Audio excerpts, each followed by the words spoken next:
When you go after a US warship, you'd better not miss, because you're not getting a second shot. At 2 a.m. local time on January 14, 2024, a modified anti-ship ballistic missile launched from a mobile platform in Hodeidah, Yemen, shot up into the sky. Traveling at nearly 3.4 kilometers per second, it was headed straight for the USS Laboon, and would reach it in under a minute. As it climbed, its GPS guidance system locked onto a set of pre-programmed coordinates relayed by an Iranian ship stationed in the Red Sea. Meanwhile, the Houthi operators, safely tucked away in a reinforced bunker about 2 miles from the launch site, monitored the missile's data using encrypted Iranian communications. They were grinning, convinced this would finally be their first successful hit on an American vessel. What they didn't know was that the missile's inertial navigation system had drifted by just half a degree. Now, half a degree may not seem like much, but when you're talking about something flying that fast and that far, it's more than enough to ruin their chances. As the missile continued its arc toward the Gulf of Aden, this minor deviation started to add up. The weapon in question was a reworked Iranian Kh-55, a missile the Houthis had converted for anti-ship use, but its range was only around 186 miles, which meant they had to fire from dangerously close to the coastline, close enough to make themselves easy targets for US sensors and return fire. Still, the Houthis believed this was their best chance at hitting the Laboon. It all came down to simple math. The missile had a circular error probable, a measure of accuracy, of about 150 meters, or roughly 450 feet. The USS Laboon is 510 feet long. That means unless the ship was anchored or barely moving, the missile wouldn't stand a chance. And unfortunately for the Laboon, that's exactly what was happening. Even though destroyers like the Laboon are powered by 4 gas turbine engines capable of pushing them past 30 knots, there's a catch. At full throttle, they burn through about 6,500 gallons of fuel every hour. With a total capacity of 450,000 gallons, they can't afford to run at top speed all the time. To conserve fuel and carry out necessary engine maintenance, the ship was operating under what's called trail shaft, meaning only one engine was running while the others were offline. That limited the ship's speed and maneuverability significantly. It was at this vulnerable moment the Houthis chose to strike. On board the Laboon, the midwatch was dragging on quietly. The ship was crawling at just 3 knots, barely faster than the ocean current, basically a sitting duck. Suddenly, the calm was broken. A radar contact appeared about 200 miles out. Although the Laboon's own sensors hadn't picked it up yet, thanks to bad weather and range, the Aegis combat system quickly confirmed it. An incoming missile, fast and hostile. But how do you defend against something you can't even see? That's where this aircraft came into play. Orbiting above the Red Sea at 27,000 feet was an E-2D Hawkeye. Its massive AN/APY-9 radar dish detected the missile almost immediately after launch. Based on its trajectory, speed and altitude, it was clearly a threat. The Hawkeye's radar scans hundreds of square kilometers every few seconds and updates missile position data roughly every 10 seconds. As the missile climbed, the Hawkeye relayed real-time tracking data to the Laboon through a Link 16 connection. Thanks to a system called Cooperative Engagement Capability, the destroyer could use this data for targeting, even if its own radar hadn't locked onto the missile yet. And now the clock was ticking. They had about 30 seconds to act. As the missile reached its highest point, its apogee, it flipped over and began its terminal dive, aimed at the ship in what's known as a high dive attack. This type of strike is designed to take advantage of the blind spots in most naval radar systems by dropping straight down from above. But the Spy-1 radar protecting the Laboon wasn't your average system. It caught the missile's descent immediately. That earlier half-degree navigation error, it had now grown to a 10-mile miss.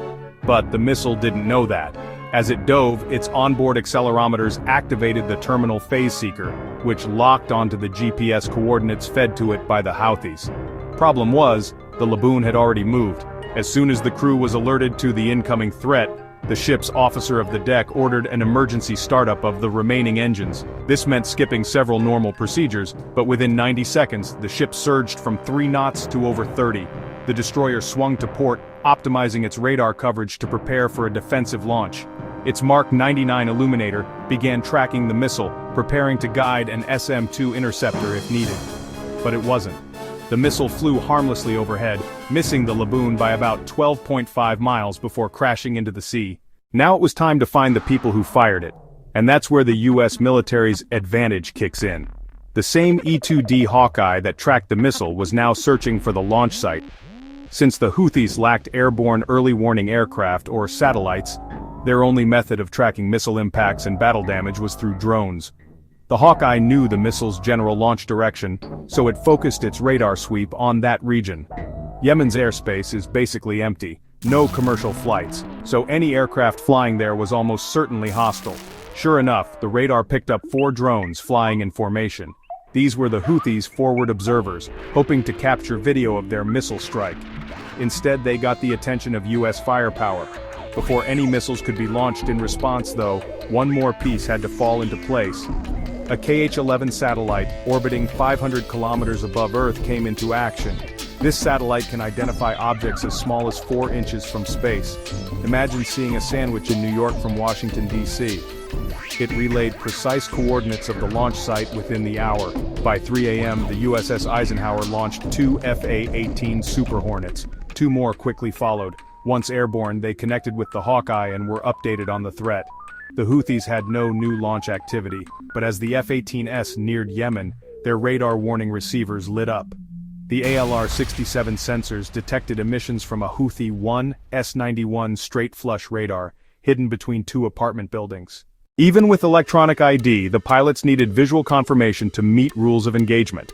That's where the Advanced Targeting Forward-Looking Infrared Pod came in. Mounted under the aircraft, it gave high-resolution infrared visuals from nearly 90 kilometers out, more than enough to confirm targets in a dense urban environment. Once confirmed, the attack began. About 30 miles out, each jet was assigned a target. The launcher, the radar system, a command bunker 2 miles out, and the UAV launch site as backup. But this wouldn't be easy. The Houthis had tucked the launcher into a civilian air raid shelter, reinforced with 6 feet of concrete. After each launch, they'd roll it back inside. But the Super Hornets were loaded with GBU-31S, 2 000-pound bunker-busting bombs. These weren't your average bombs. They had hardened steel casings and GPS guidance, designed to punch through concrete before detonating. Each one carried 550 pounds of explosives and could breach up to 8 feet of reinforced material. The delay fuses on the bombs were set to detonate 70 milliseconds after impact, enough to blow through the ceiling without digging too deep.